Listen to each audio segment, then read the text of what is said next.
జిల్లా కేంద్రంలోని ప్రభుత్వ ఆసుపత్రిలో కరెంటు తిప్పలు తప్పడం లేదు. ఆసుపత్రిలో మాటిమాటికి కరెంటు పోవడంతో అటు రోగులు ఇటు వైద్యులు నానా అవస్థలు పడుతున్నారు. కరెంటు లేకపోవడంతో వైద్యులు టార్చ్ లైట్ పెట్టి మరీ రోగులకు వైద్యం అందించాల్సిన పరిస్థితి నెలకొంది. జనరేటర్ ఆన్ చేద్దామన్నా మరోవైపు అవి రిపేర్లో ఉన్నాయి. దీంతో ఆసుపత్రి మొత్తం ఒక్కసారిగా చీకటి అలుముకుంది. ఇలాంటి పరిస్థితులు కలగకుండా అన్ని రకాల సదుపాయాలు కల్పించాలని రోగులు వేడుకుంటున్నారు.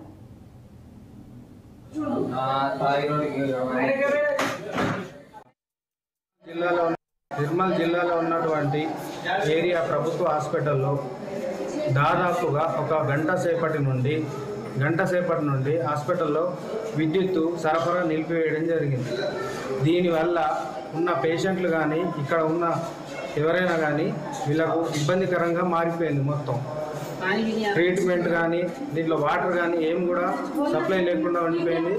లైట్లు పెట్టి ఫోన్లో టార్చ్ లైట్ పెట్టి మొత్తం వెతకాల్సి వస్తుంది. ఎటు చూసినా కానీ మా పేషెంట్లకు కూడా ఇబ్బంది కలుగుతున్నది.